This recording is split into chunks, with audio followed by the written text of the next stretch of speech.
Je suis allé voir mon père, un général 4 étoiles à son travail. À l'entrée, un panneau indiquait « Zone d'accès restreint ». Quand j'ai dit au garde que j'étais la fille du général, il a ri et a répondu « Madame, je vois sa fille tous les jours. Tenez, la voilà qui sort en ce moment même. » Alors, j'ai décidé de jouer le jeu. « Madame, je vois sa fille tous les jours. » Le garde n'avait même pas hésité en le disant. Il s'était adossé à sa chaise comme s'il avait prononcé cette phrase une centaine de fois auparavant, comme si c'était la routine, comme si cela faisait partie de l'air de ce bâtiment. Puis il a désigné du menton les portes vitrées derrière lui et a ajouté avec une certitude tranquille, « Tenez, la voilà qui sort en ce moment même. » J'ai suivi son regard. Une jeune femme a franchi les portes de sécurité avec ce genre d'assurance qui ne demande jamais la permission. Elle portait un manteau bleu marine cintré. Sa posture était droite, son expression calme. Elle ne regardait pas autour d'elle. Elle n'en avait pas besoin. Tout le monde semblait déjà savoir qui elle était censée être. Elle a passé le poste de contrôle sans s'arrêter, sans qu'on lui demande quoi que ce soit, sans la moindre question. Le garde m'a adressé un petit sourire, presque amusé, comme s'il venait de prouver quelque chose d'important. « Ça arrive tout le temps », a-t-il dit. Les gens pensent qu'ils peuvent juste se pointer ici et dire qu'ils sont de la famille. Je n'ai pas répondu tout de suite. Je suis resté là à la regarder disparaître dans le couloir comme si elle était à sa place, comme si elle y avait toujours été. Mais la vérité, selon lui, c'est qu'elle l'était. J'ai expiré lentement, gardant une voix posée. « Eh bien, ai-je dit doucement.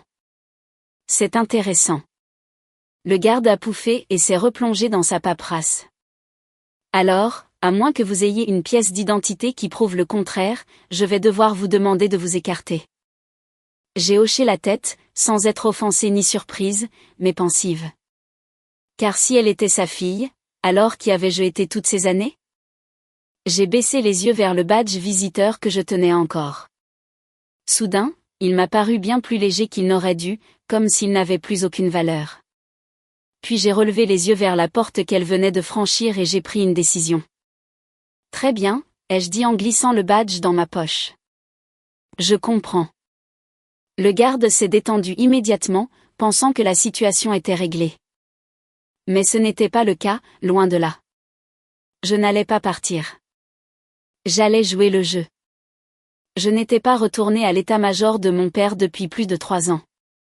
Pas depuis la dernière fois où je m'étais retrouvé dans une pièce pleine d'uniformes dont les grades me surpassaient à tous les niveaux, réalisant que je n'avais ma place dans aucun d'eux. Pas depuis que j'avais décidé que, peu importe ce qu'était mon père, peu importe ce qu'il représentait, je ne voulais pas vivre dans son ombre. Du moins, c'est ce que je me disais. La vérité était plus simple. Je ne le comprenais pas. Pas vraiment. Pour le monde, il était le général Thomas Valois. 4 étoiles. Un homme dont le nom pesait lourd dans des pièces où je n'entrerais jamais. Le genre d'homme pour qui on se lève quand il entre. Le genre d'homme qui n'avait pas besoin de hausser le ton pour se faire entendre.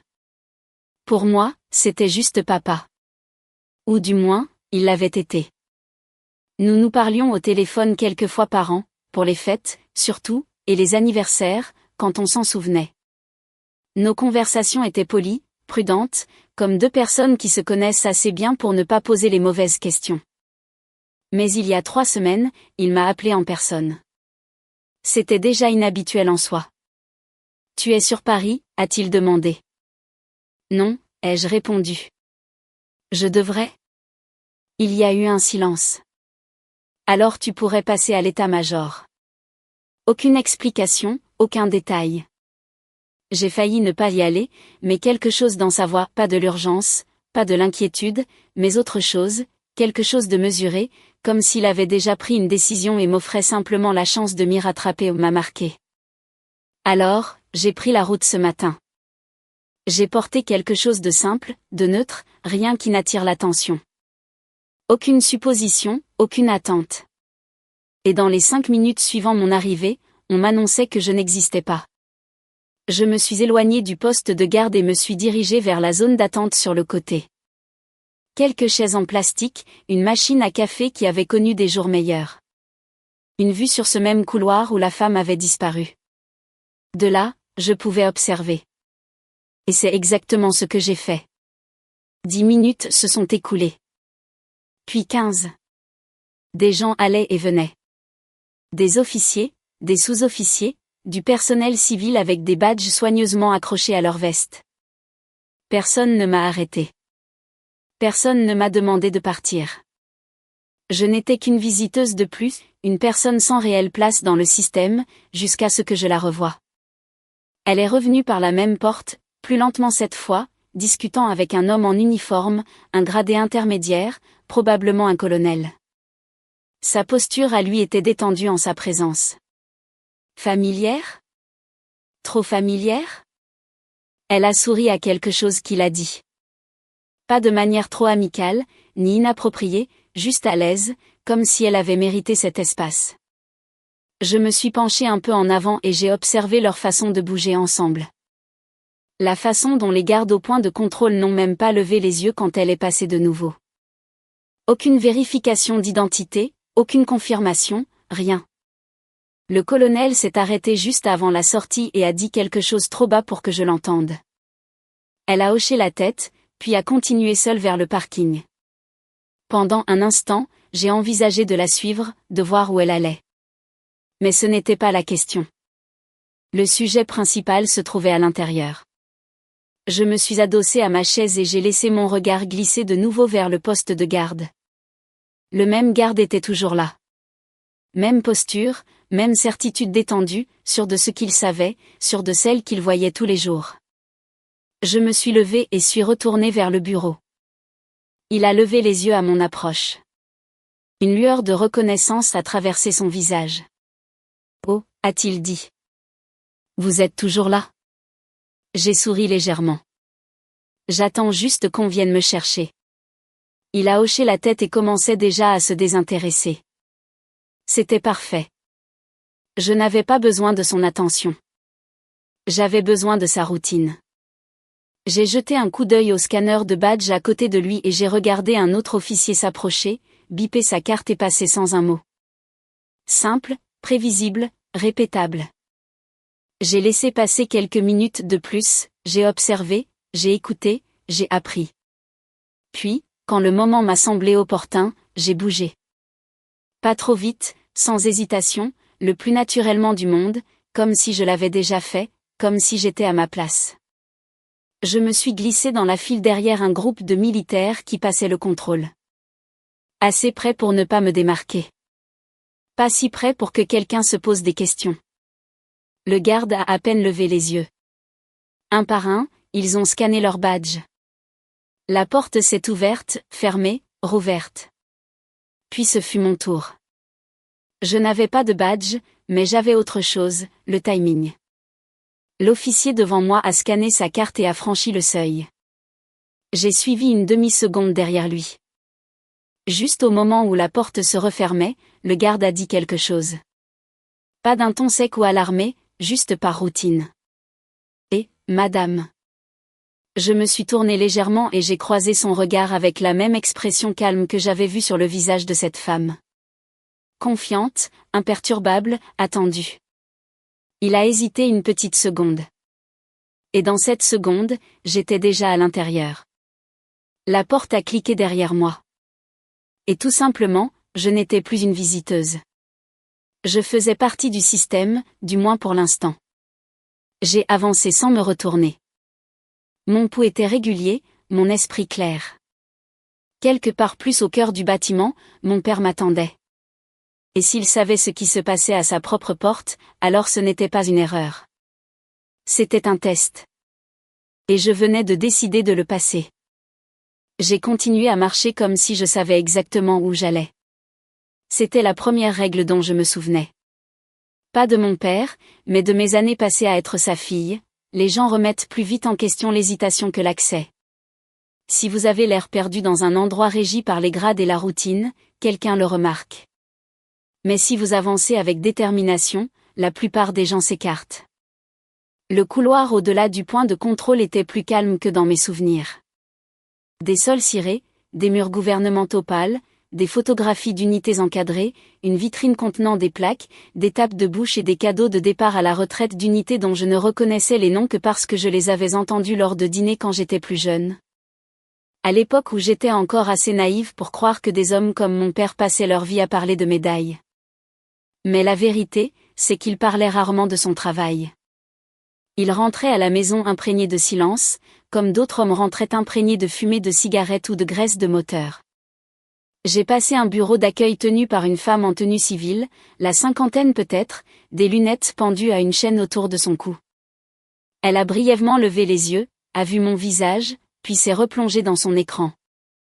Soit on m'avait prise pour quelqu'un d'attendu, soit elle avait appris la même leçon que le garde, ne pas remettre en question ce qui semble à sa place. J'ai pris le couloir de gauche, non pas parce que je savais où il menait, mais parce que la femme du poste de contrôle et le colonel avaient disparu dans cette direction un peu plus tôt. Un panneau annonçait les bureaux administratifs, les opérations, la planification, la liaison juridique, les communications et les bureaux de l'état-major à l'étage supérieur. Plus j'avançais, plus il devenait évident qu'il ne s'agissait pas d'une simple disposition de bureau. Le bâtiment fonctionnait par couches, assez public pour autoriser des visiteurs à l'entrée, assez privé pour cacher ce qui comptait vraiment 2 portes plus loin. Au bout du couloir, j'ai ralenti près d'un tableau d'affichage couvert d'annonces, réunion de soutien aux familles, collecte de sang, cérémonie de départ, annonce de l'aumônerie.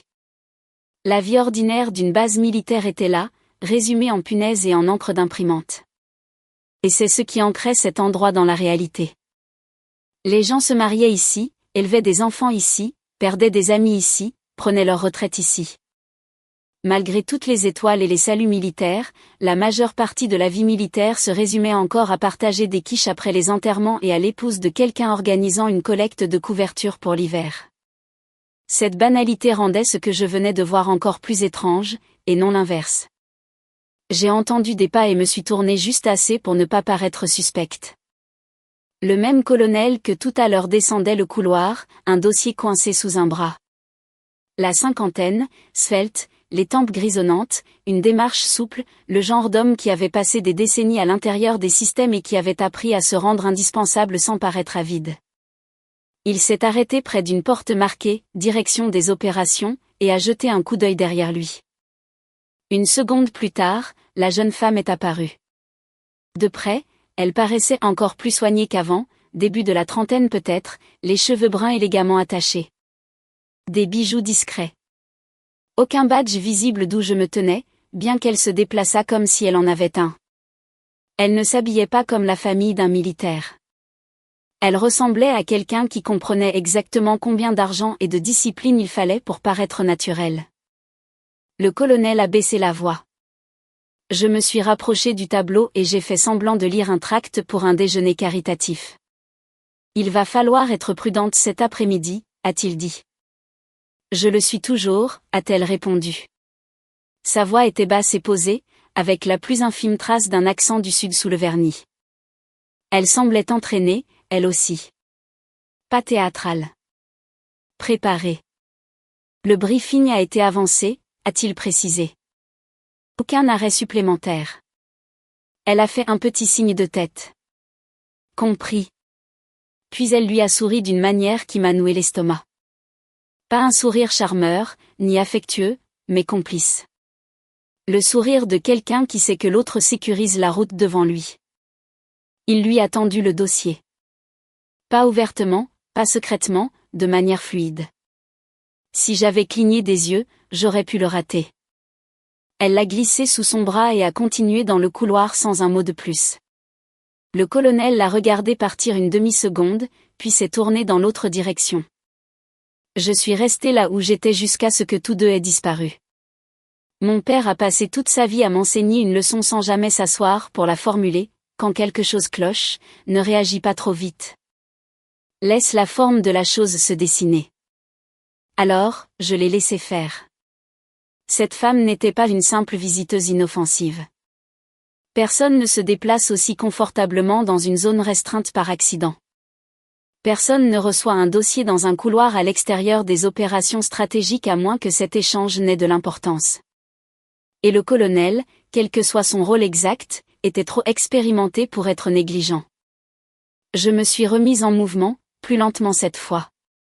À l'intersection suivante, j'ai aperçu la femme entrer dans une petite salle de conférence dans un couloir latéral.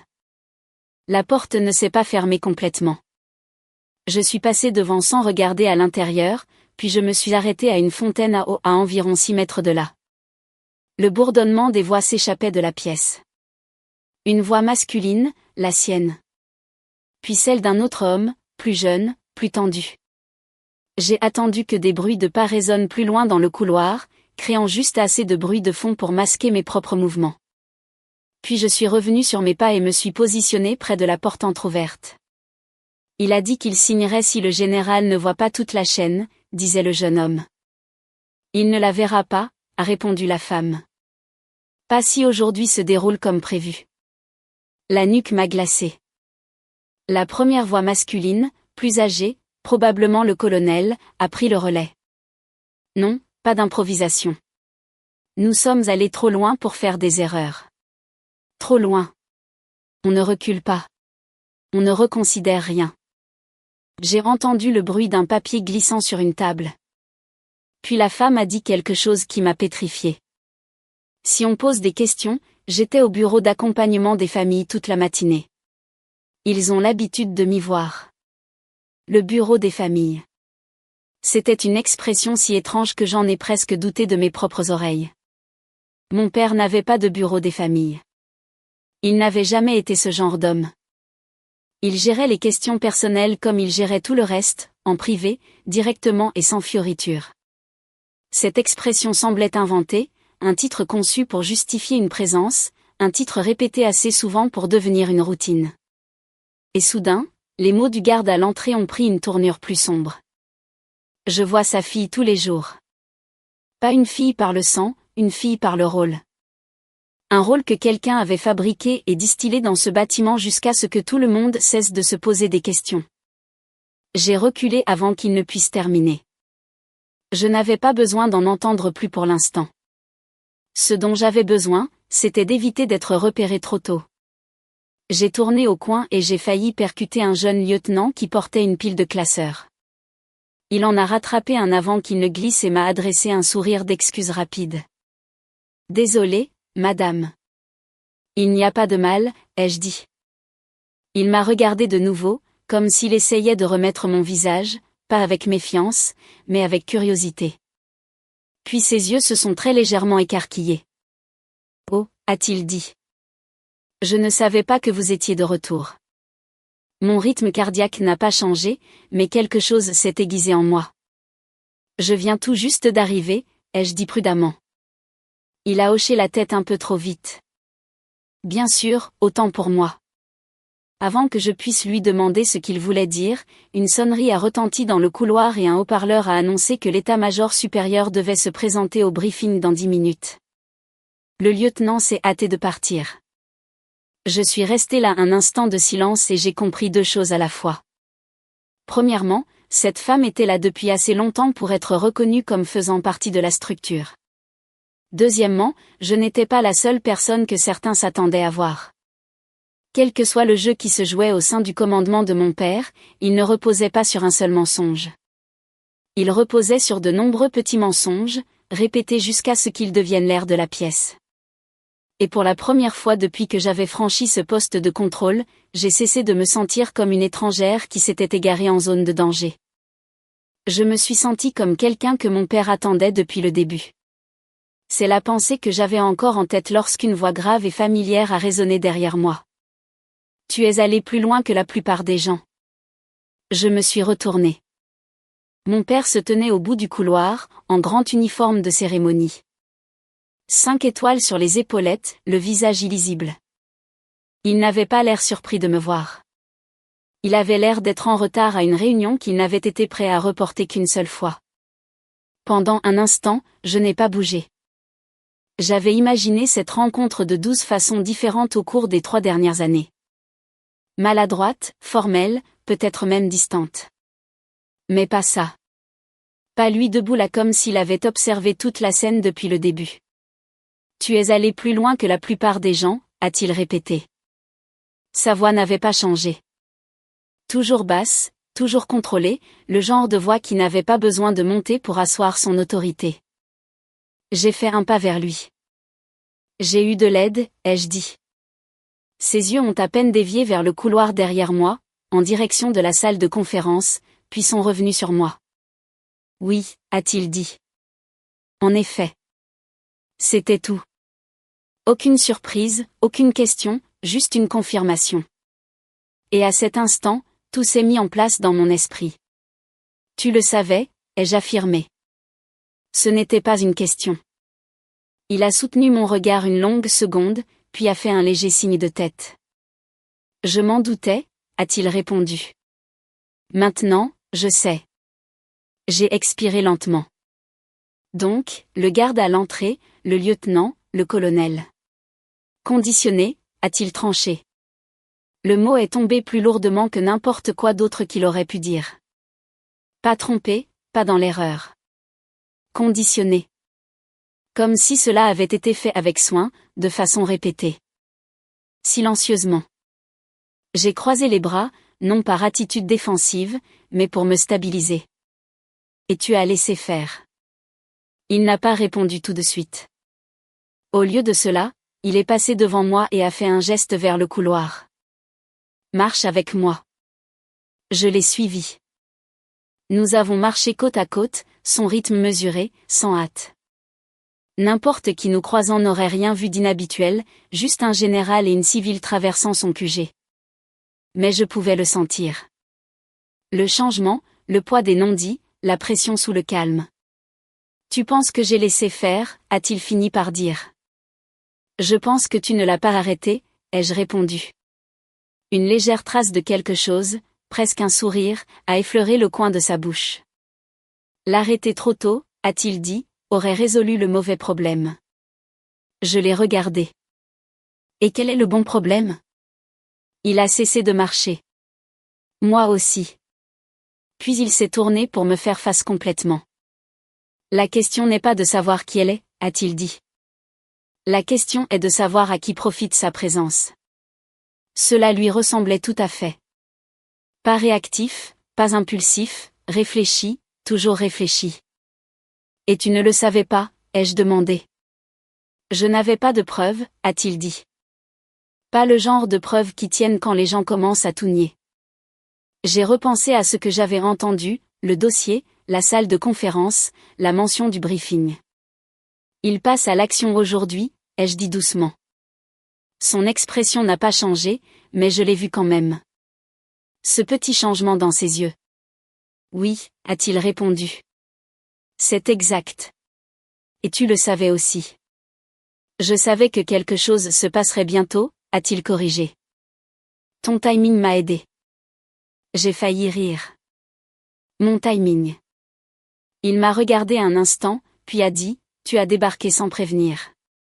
Tu as franchi un poste de contrôle restreint sans autorisation. Tu as observé sans interférer. Une courte pause. Ce n'est pas un accident. Je l'ai scruté. Tu crois que je suis venu ici en faisant partie de ton plan? Je crois, a-t-il dit prudemment, que tu es venu ici parce que tu savais que quelque chose clochait. Même si tu ne savais pas quoi. J'ai ouvert la bouche pour protester, puis je me suis tue, car il n'avait pas tort. Je ne savais pas pourquoi son appel m'avait troublé, mais c'était le cas, et j'étais venu quand même. Il s'est retourné et a repris sa marche. Par ici, a-t-il dit. Nous nous sommes dirigés vers une porte sécurisée au fond du couloir. Il a tapé un code, scanné son badge, et la porte s'est déverrouillée avec un léger clic. À l'intérieur se trouvait un bureau plus petit, calme, isolé du reste du bâtiment, un bureau, 2 chaises, un écran mural affichant les flux de sécurité de différentes zones de la base. Il m'a fait signe de m'asseoir. Je ne l'ai pas fait. Pas encore. Je les ai entendus, ai-je dit. Dans la salle de conférence. Ses yeux se sont posés sur moi. Que as-tu entendu? Assez, ai-je dit. Elle n'agit pas seule. Je sais. Le colonel Mercier, chef d'état-major, a-t-il précisé. C'était logique. Beaucoup trop logique. Et l'autre, ai-je continué. plus jeune, nerveux. Il a hoché la tête une fois. Nous l'avons identifié. J'ai expiré lentement. Alors, c'est quoi le plan? Il n'a pas répondu immédiatement. Il s'est approché de l'écran et a appuyé sur une touche. L'un des flux vidéo s'est agrandi, montrant le couloir à l'extérieur de la salle de conférence que je venais de quitter. Quelques secondes plus tard, la porte s'est ouverte. La femme est sortie. Elle semblait sereine, maîtrisée, exactement comme avant. Mais maintenant, j'en savais davantage. Elle se croit invisible, a déclaré mon père. Elle ne l'est pas, ai-je répondu. Non, a-t-il acquiescé. Elle ne l'est pas. Un autre flux est apparu, montrant cette fois la salle de briefing. Des officiers commençaient à s'installer. Les dossiers étaient disposés. Les conversations restaient basses. La routine en apparence. Elle agira pendant le briefing, a-t-il dit. Comment? Il a tendu la main, pris un dossier sur son bureau et l'a brandi. Avec ça. Je l'ai regardé, puis lui. Un leurre? Un test? Un test, a-t-il corrigé. Bien sûr que c'en était un. Avec lui, tout était un test. Et si elle mord, ai-je demandé. Alors nous confirmons toute la chaîne de complicité, a-t-il répondu. Et si elle ne le fait pas? Il a reposé le dossier. Alors on attend encore. J'ai légèrement secoué la tête. Tu attends depuis combien de temps? Assez longtemps, a-t-il dit. Je l'ai étudié un instant, puis j'ai posé la question qui me brûlait les lèvres depuis que j'avais vu cette femme passer le contrôle. Pourquoi ne pas me l'avoir dit? Il a croisé mon regard. Parce que je ne savais pas si je pouvais te confier ça. La franchise de sa réponse ne m'a pas blessé comme cela aurait pu être le cas autrefois. Au contraire, cela m'a semblé juste. Et maintenant? Une pause.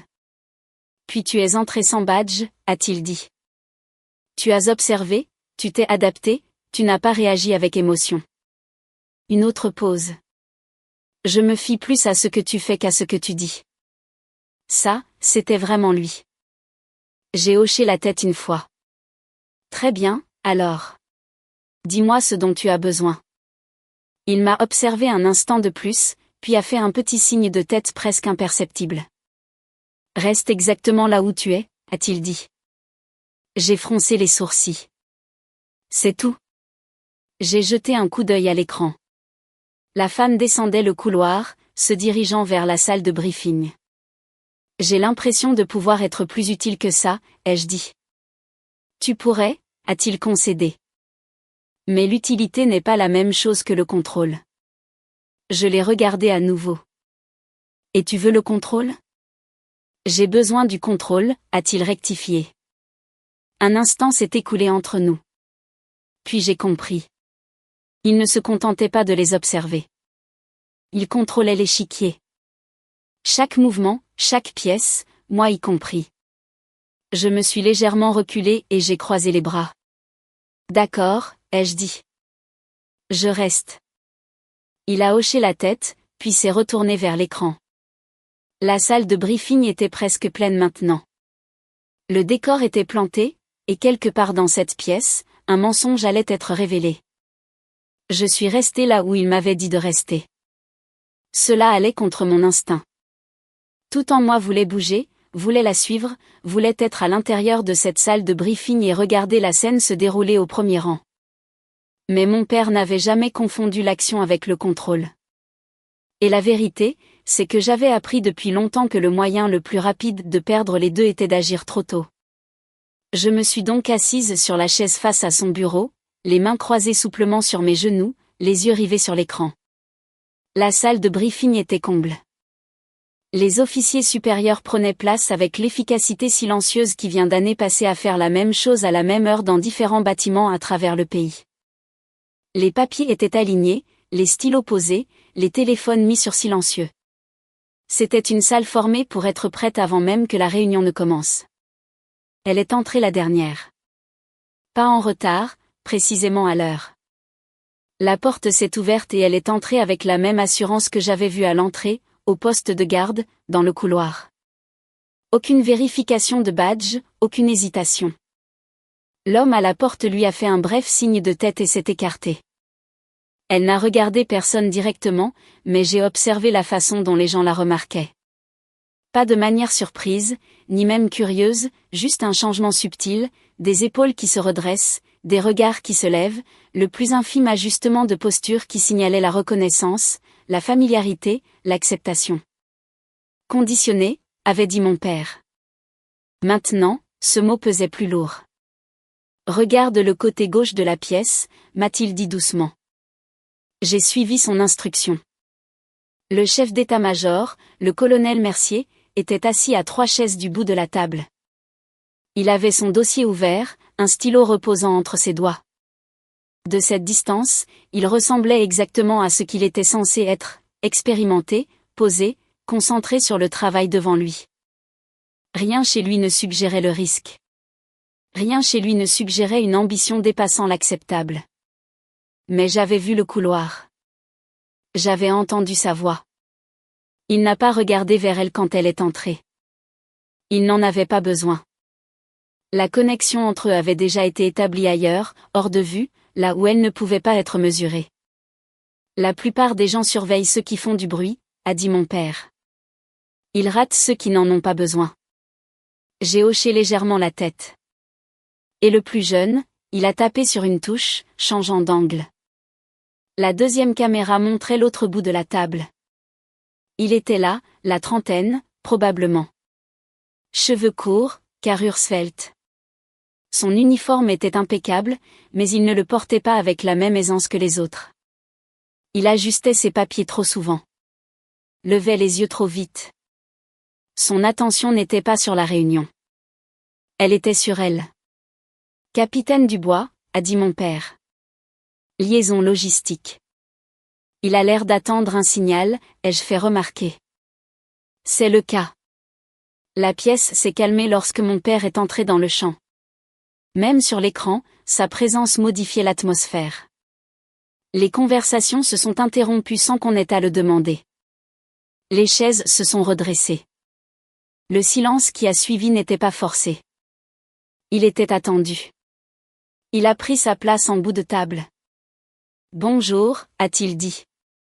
Pas de voix élevée, pas de mots inutiles, juste ce qu'il fallait. Le briefing a commencé. Des mises à jour de routine. D'abord, les opérations, le personnel, les mouvements de la chaîne d'approvisionnement. Tout semblait être exactement ce que c'était censé être, le rythme régulier et banal d'un commandement en état de marche. Mais je n'écoutais plus le contenu. J'observais les bords, je l'observais elle, j'observais Mercier, j'observais Dubois, j'observais l'espace entre eux. 10 minutes se sont écoulées, puis 15, et puis mon père a fait un geste infime. Si petit que personne en dehors de cette pièce ne l'aurait remarqué. Il a fermé son dossier. Avant de continuer, a-t-il dit, je voudrais revoir les prévisions logistiques révisées. Il n'a regardé personne en particulier, mais l'effet a été immédiat. Le capitaine Dubois s'est légèrement raidi. Le stylo du colonel Mercier s'est arrêté au-dessus de sa page. Et elle? Elle n'a pas bougé d'un poil. Capitaine Dubois, a poursuivi mon père. Vous avez les chiffres mis à jour. Dubois s'est raclé la gorge. Oui, mon général. Il a tendu la main vers son dossier. Pas celui qui était directement devant lui. Celui juste à sa gauche. Je me suis penché en avant presque sans m'en rendre compte. Ce n'est pas le sien, ai-je dit doucement. Non, a répondu mon père. Il n'est pas sur le réseau. Dubois a ouvert le dossier. Je l'ai vu à ce moment-là. La marque discrète dans le coin de la page de garde. Une annotation subtile. Rien de flagrant. Le genre de choses qu'on ne remarquerait jamais à moins de la chercher ou de l'y avoir mise soi-même. Un leurre. Un test. Dubois a commencé à parler, lisant la page. Sa voix était assurée au début, suffisamment confiante pour faire illusion, mais les chiffres ne correspondaient pas au rapport précédent. Ils ne le pouvaient pas, car ils avaient été modifiés. Pas de façon spectaculaire. Juste assez. Juste assez pour que quelqu'un qui n'était pas censé y avoir accès révèle que c'était le cas. J'ai observé la pièce. Certains officiers ont légèrement froncé les sourcils. Pas d'alarme. De la confusion. Mercier a pris la parole. Ces chiffres ne s'alignent pas avec les prévisions précédentes, a-t-il dit calmement. Dubois a hésité une demi-seconde, puis a ajusté le tir. Mis à jour ce matin, mon colonel. Mercier a hoché la tête une fois, comme si c'était logique. Comme s'il s'y attendait. J'ai senti que le piège se refermait. Ils ont déjà fait ça, ai-je dit. Oui, a répondu mon père. Plus d'une fois. Sur l'écran, elle a finalement bougé. Juste un mouvement de la main, un petit ajustement du dossier devant elle. Mais c'était suffisant. Suffisant pour confirmer qu'elle savait exactement ce qui se passait. Suffisant pour montrer qu'elle s'était attendue à ce moment. C'est son signal, ai-je dit. Mon père n'a pas répondu. Il n'en a pas eu besoin, car le coup suivant n'était pas le sien. C'était le sien à lui. Il s'est légèrement reculé dans son fauteuil, son expression inchangée. Capitaine, a-t-il dit. Pourriez-vous m'expliquer comment ces révisions ont été autorisées? La pièce s'est figée. Dubois a levé les yeux directement vers lui. Pour la première fois depuis le début de la réunion, il ressemblait à un homme debout sur une glace qu'il pensait solide. A-t-il commencé, puis s'est arrêté, car il n'y avait pas de bonne réponse, pas d'échappatoire propre, seulement le chemin qu'ils avaient préparé. J'ai vu ses yeux glisser vers Mercier, puis vers elle. Juste une seconde. Mais c'était suffisant. Ça l'est toujours, mon général, a dit Dubois, forçant sa voix à retrouver son aplomb. Les ajustements ont été faits sur la base des rapports d'approvisionnement mis à jour, qui ont été examinés par... Par qui, a demandé mon père. Une autre pause. Plus longue cette fois. Point par l'état-major opérationnel, mon général. Des noms. Pas de colère, pas de pression, juste la mauvaise question. Et soudain, toute la structure qu'ils avaient bâtie a commencé à plier sous son propre poids. Dubois a dégluti. Et à cet instant, j'ai vu la fracture, petite, silencieuse, mais irréversible. Car le système qu'ils avaient construit, la routine, le conditionnement, le mensonge répété, tout cela ne fonctionnait que tant que personne ne posait la mauvaise question. Mon père venait de la poser, et il n'y avait plus de réponse répétée. Je me suis adossé à ma chaise et j'ai expiré lentement. C'est là que ça casse, ai-je dit. Les yeux de mon père sont restés rivés sur l'écran. Non, a-t-il dit. Un temps a passé. Puis, doucement, avec cette même certitude inébranlable qui avait façonné des salles entières pendant des décennies, il a ajouté, c'est là que ça se révèle. Sur l'écran, le capitaine Dubois a ouvert la bouche, mais rien n'est sorti. Pendant un instant, la salle a retenu son souffle avec lui. Des années sous l'uniforme avaient appris à la plupart des hommes et des femmes autour de cette table à supporter le silence sans tressaillir. Ils savaient que quelque chose avait changé, même s'ils ne savaient pas encore exactement quoi. Mon père n'a pas bougé. Il n'a pas insisté. Il a simplement attendu. Et la vérité, c'est que ce genre d'attente pousse les gens à en révéler bien plus qu'une accusation hurlée. Mon général, a finalement dit Dubois, la voix plus serrée qu'avant. Les noms sont dans l'annexe. Il a tapoté le dossier. Pas celui qui lui appartenait, celui qu'il n'aurait jamais dû avoir. J'ai senti ma mâchoire se crisper légèrement. C'était donc son choix, s'enfoncer, faire confiance au système qu'il avait porté jusqu'ici. Sur le moniteur, le colonel Mercier a attrapé sa propre copie des documents, feuilletant jusqu'à la section mentionnée par Dubois. Ses mouvements étaient fluides, rodés, pas une trace d'hésitation en surface. Annexe C, a-t-il dit presque pour aider. Il n'a pas regardé Dubois en le disant. Il n'en avait pas besoin. La salle a suivi. Les pages se sont tournées. Les stylos sont restés en suspens. Quelques têtes ont hoché comme si l'explication tenait la route. C'était presque convaincant. Presque. Mon père a laissé la situation décanter pendant exactement 3 secondes. Puis il a parlé. L'annexe C, a-t-il répété. C'est intéressant. Il s'est penché légèrement en avant, les avant-bras posés sur la table. Parce que l'annexe C a été retirée de la distribution officielle à 6 heures ce matin. Personne n'a bougé. Pas au début. Puis j'ai vu l'onde de choc. Pas dans de grands gestes. Personne ne s'est levé. Personne n'a haussé la voix. Mais dans une pièce comme celle-là, les plus petits changements font un bruit assourdissant. Un stylo s'est immobilisé. Une page s'est arrêtée en plein vol. Dubois s'est figé. Et Mercier. Mercier a fait quelque chose d'encore plus révélateur. Il n'a pas eu l'air surpris.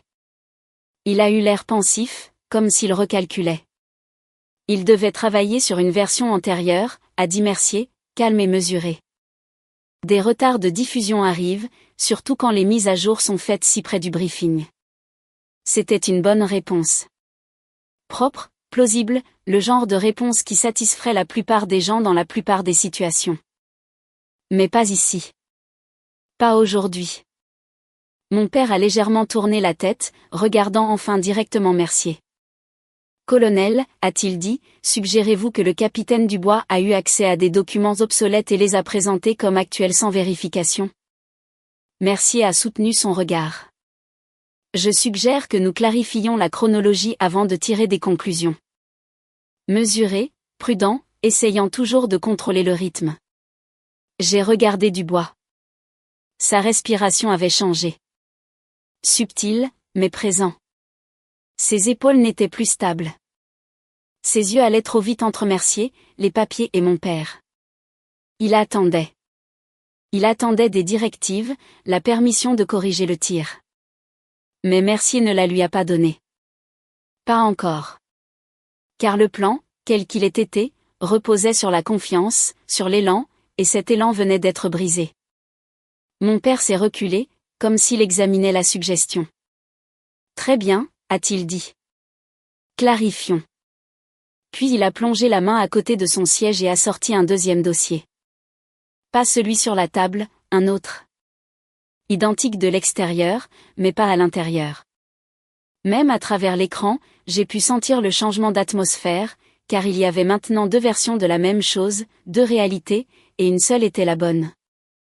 Ceci, a dit mon père, tenant le dossier juste assez haut pour que la salle le voie, est la version officielle du rapport distribué à 6 heures du matin. Il l'a posé devant lui. Capitaine, a-t-il continué, pourriez-vous nous lire les chiffres de la page 4? Dubois n'a pas bougé. Capitaine, a répété mon père. Dubois a dégluti. Oui, mon général. Il a tourné la page. Mais avant qu'il n'ait pu parler, une voix a tranché. Mon général. C'était elle. Pour la première fois depuis le début de la réunion, elle parlait. Tous les yeux dans la pièce se sont tournés vers elle. Elle était assise, calme, les mains légèrement croisées sur son propre dossier. Aucun signe de panique, aucune urgence, seulement du contrôle. Si je puis me permettre, a-t-il dit, il semble y avoir une confusion concernant les versions des documents. J'étais présente lors des révisions tôt ce matin. Mon pouls ne s'est pas accéléré. Il a ralenti. Parce que c'était ça, la manœuvre. Elle ne battait pas en retraite. Elle avançait, s'appropriant l'erreur. Je crois comprendre, a-t-elle poursuivi, que plusieurs brouillons ont circulé parmi le personnel avant l'approbation finale. Il est possible que le capitaine Dubois ait reçu l'une de ces copies intermédiaires. Son ton était calme, professionnel, respectueux. Elle ne regardait pas Dubois. Elle ne regardait pas Mercier. Elle ne regardait que mon père. Et pendant un instant, juste un instant, j'ai pu voir comment cela avait fonctionné. Comment elle était devenue une partie du système. Elle ne contestait pas l'autorité. Elle s'alignait avec elle juste assez souvent pour qu'on lui fasse confiance, pour être acceptée, pour devenir invisible. Mon père l'a observé en silence. Et vous êtes, a-t-il demandé. La question est tombée comme une pierre dans une eau immobile. Pas forte, mais impossible à ignorer. Une ombre, la plus petite des ombres, a traversé son visage. Puis elle a disparu. Chloé, a-t-elle dit. J'assiste à la coordination et à l'accompagnement des familles. L'accompagnement des familles.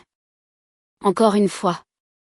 Le rôle inventé, le mensonge lustré, le titre conçu pour paraître normal si personne ne prenait la peine de le questionner. Mon père a hoché la tête une fois, comme s'il y réfléchissait. Et votre autorisation d'accès à ces documents, a-t-il demandé. Une autre pause, plus courte cette fois, plus vive aussi. Je travaille avec le bureau du colonel Mercier, a-t-elle répondu. Pas une réponse directe, une diversion.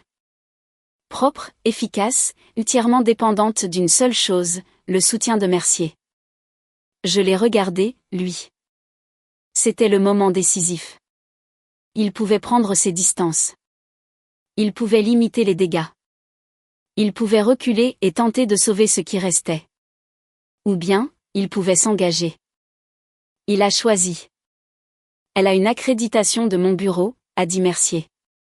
Pas d'hésitation, pas d'incertitude, un alignement total. Et juste comme ça, la ligne a été tracée. Pas entre le bien et le mal, mais entre la vérité et ce qu'ils avaient construit à sa place. Je me suis adossé lentement à ma chaise, le poids de la situation m'envahissant. Ils sont tous mouillés, ai-je dit doucement. Mon père ne m'a pas regardé. Il n'en avait pas besoin. Oui, a-t-il dit sur l'écran.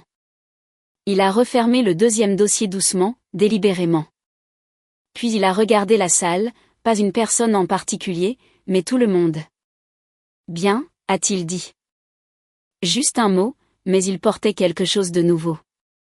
Pas de la curiosité, pas de la patience, de la finalité. Parce que cela, a-t-il continué, rend la suite beaucoup plus simple.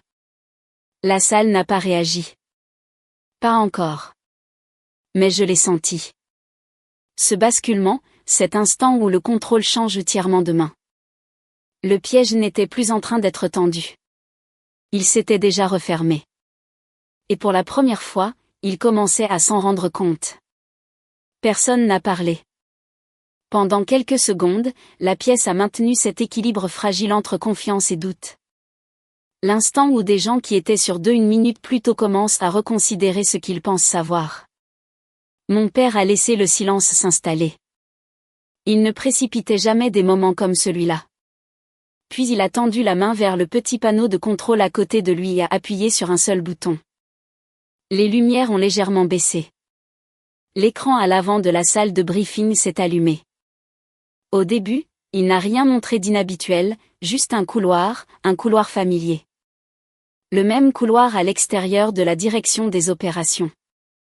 Je me suis penché en avant sur ma chaise sans m'en rendre compte, car je savais ce qui arrivait. Une vidéo horodatée a commencé à jouer. 6h07. Le couloir était calme. Puis la porte s'est ouverte. Chloé en est sortie. Elle ressemblait exactement à ce qu'elle était tout à l'heure, sereine, maîtrisée, ordinaire. Mais maintenant, tous les yeux de la pièce étaient braqués sur elle, non plus comme décor, mais comme preuve. Elle a avancé dans le couloir, s'est arrêtée, et un instant plus tard, le colonel Mercier est entré dans le champ. La même démarche souple, le même calme mesuré. Il lui a parlé brièvement. Le son n'était pas fort, mais il était assez clair. Aucun arrêt supplémentaire. Sa réponse est venue tout aussi posée, je le suis toujours.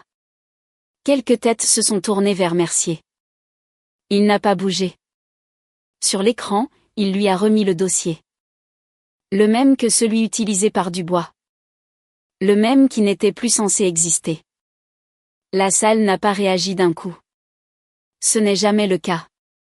Ça s'est passé par petits morceaux. Une chaise a grincé. Quelqu'un a expiré trop fort. Un stylo est tombé. Des petites choses, mais chacune plus forte que la précédente.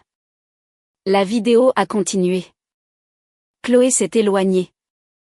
Mercier est resté dans le couloir un instant de plus, puis il s'est tourné et a regardé directement dans la caméra. Pas effrayé, pas surpris, juste conscient. La vidéo s'est figée sur cette image. Mon père s'est levé lentement. Pas avec colère, pas avec triomphe, avec maîtrise. Capitaine Dubois, a-t-il dit d'une voix égale. Souhaitez-vous réviser votre déclaration précédente? Dubois n'a pas répondu. Il fixait l'écran comme si l'image allait changer s'il la regardait assez longtemps, comme si elle pouvait d'une manière ou d'une autre lui offrir une fin différente. Ce n'est pas arrivé. A-t-il commencé, puis il s'est tu, car il n'y avait plus rien à dire. Mon père s'est légèrement tourné. Colonel Mercier, a-t-il appelé. Mercier n'a pas regardé l'écran. Il a regardé mon père, ferme, mesuré, mais l'aisance avait disparu maintenant, juste assez pour qu'on le remarque. Mon général, a-t-il dit. Votre bureau a fourni l'autorisation. Mon père a continué, souhaitez-vous clarifier la nature de cette autorisation? Mercier a soutenu son regard. Un instant, j'ai cru qu'il allait essayer à nouveau, essayer de remodeler la situation, de la recadrer, de construire une dernière explication assez solide pour tenir. Mais quelque chose dans la pièce avait basculé trop loin. Les preuves n'étaient plus de l'ordre de la suggestion. C'étaient des faits enregistrés, et on ne discute pas avec des enregistrements. Ils demeurent. Elle assistait à la coordination administrative, a finalement dit Mercier. Prudent. Toujours prudent. Et le transfert de documents confidentiels, a demandé mon père. Une pause plus longue cette fois. La mâchoire de Mercier s'est légèrement contractée. J'aurais besoin d'examiner le contexte dans son ensemble avant de faire une déclaration, a-t-il dit. C'était là, la retraite. Pas de déni, pas d'aveu, juste un délai. Mon père a hoché la tête une fois. Comme vous voudrez, a-t-il dit. Puis il a reporté son attention sur Chloé. Elle n'avait pas bougé. Pas même quand la vidéo avait joué. Pas même quand la salle s'était retournée contre elle. Elle était assise exactement comme avant, les mains croisées, le dos droit, sereine. Mais maintenant, la salle la voyait différemment. Non pas comme une présence familière, mais comme une anomalie. Et vous, a dit mon père. Ses yeux ont croisé les siens, calmes, toujours calmes. Oui, mon général. Vous avez affirmé aider à l'accompagnement des familles. C'est exact. Pour quelle famille? Un temps. Puis elle a répondu, la vôtre, mon général. Les mots sont tombés doucement, mais ils étaient lourds, car ce n'était pas entièrement un mensonge. Et c'était ça la partie astucieuse, la partie dangereuse. Mon père l'a observé pendant un long moment. Puis il a dit un seul mot. Non. Juste ça. Pas de colère, pas de haussement de voix. Juste non. Vous aider à obtenir un accès, a-t-il continué. Un accès que vous n'étiez pas autorisé à avoir. La salle s'est figée à nouveau, mais cette fois, ce n'était pas de l'incertitude. C'était de la clarté. Il s'est éloigné de la table, d'un pas mesuré à la fois, jusqu'à se tenir à l'avant de la pièce. Entre eux, entre la vérité et ce qu'ils avaient essayé de construire à la place. La gendarmerie entrera dans cette pièce dans 30 secondes, a-t-il annoncé. Personne n'a réagi immédiatement. Puis on a entendu le bruit de la porte qui se déverrouillait. Des bruits de pas dans le couloir, ferme, précis, attendu. Le masque de Chloé s'est fendu alors. Pas de manière spectaculaire, pas assez pour que quelqu'un de non entraîné le remarque, mais je l'ai vu. Le très léger plissement autour de ses yeux, le calcul, la prise de conscience. Ce n'était pas une situation dont elle pourrait se sortir en parlant. Ce n'était pas un système dans lequel elle pourrait se fondre. C'était la fin. La porte s'est ouverte. 2 gendarmes sont entrés. Ils ne se sont pas précipités. Ils n'en avaient pas besoin. Ils avaient des ordres. Colonel Mercier, a déclaré mon père. Vous êtes relevé de vos fonctions en l'attente d'une enquête officielle. Aucune hésitation, aucune faiblesse, juste des faits. Mercier s'est levé lentement, et pour la première fois depuis que je l'avais vu, il a fait son âge. Pas faible. Humain. Je comprends, a-t-il dit. Chloé est restée assise. Les gendarmes se sont approchés d'elle ensuite. Madame, a dit l'un d'eux, nous allons vous demander de nous suivre. Elle s'est levée gracieusement. Même maintenant, même à la fin, elle n'a pas résisté. Elle n'a pas discuté. Elle s'est simplement adaptée, comme quelqu'un qui avait toujours su que c'était une issue possible. Alors qu'il la guidait vers la porte, elle a jeté un dernier regard en arrière. Pas vers Mercier, pas vers Dubois. Vers mon père. Et l'espace d'une brève seconde, quelque chose est passé entre eux. Pas du respect, pas tout à fait. Plutôt une forme de reconnaissance. La reconnaissance du jeu, de l'issue, de celui qui avait contrôlé la partie depuis le début. Puis elle a disparu. La porte s'est refermée derrière elle. Et juste comme ça, la salle a expiré. Mon père s'est retourné vers la table. Son regard a parcouru chaque visage. Sans accusation, sans s'attarder, juste une prise d'acte. Vous êtes formé pour faire confiance à ce que vous voyez de façon répétée, a-t-il déclaré. Ce n'est pas un échec. Il a fait une pause. Mais c'est une vulnérabilité. Personne n'a parlé car il n'y avait plus rien à dire. Le système avait été testé et il s'était brisé. Pas entièrement, mais assez. Assez pour que cela compte. Je me suis adossé à ma chaise et j'ai laissé la tension s'échapper de mes épaules. C'est fini, ai-je dit doucement.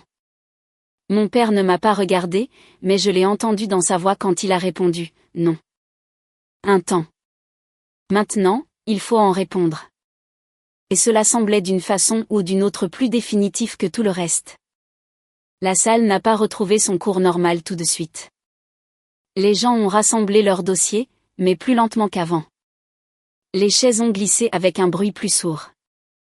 Les conversations, quand elles ont repris, sont restées basses, prudentes, comme si tout le monde comprenait que quelque chose de fondamental venait de basculer sous leurs pieds. Personne ne s'est précipité dehors, pas même ceux qui avaient probablement d'autres obligations. Parce que des moments comme celui-là ne se terminent pas quand la porte se ferme. Ils s'attardent. Ils s'imprègnent dans les murs, dans les habitudes, dans la façon dont les gens se regardent. Ensuite, mon père a congédié la salle d'un simple hochement de tête. Ce sera tout. Pas de discours, pas de leçon de morale, juste ce qu'il fallait. Un par un, ils se sont levés.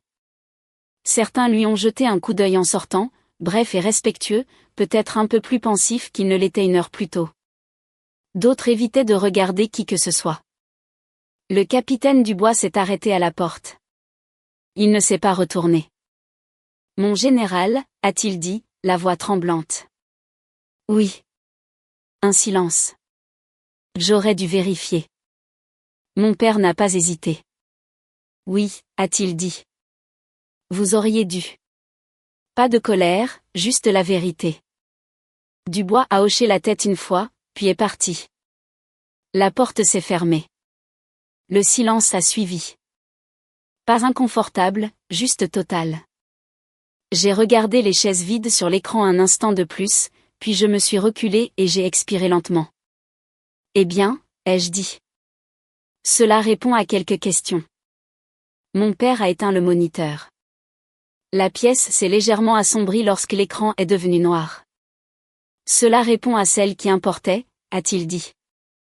Je l'ai étudié. Tu savais déjà presque tout. J'en savais assez pour attendre, a-t-il répondu. Et maintenant? Il n'a pas répondu tout de suite.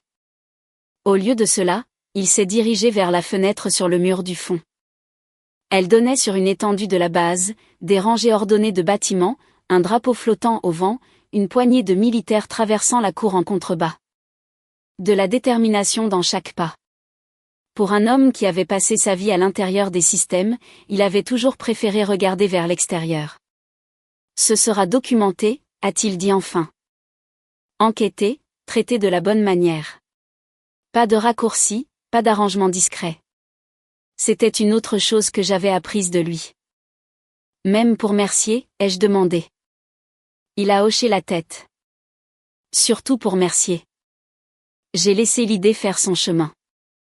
Il fut un temps où j'aurais peut-être demandé pourquoi. Pourquoi ne pas régler ça discrètement? Pourquoi ne pas protéger la réputation du commandement?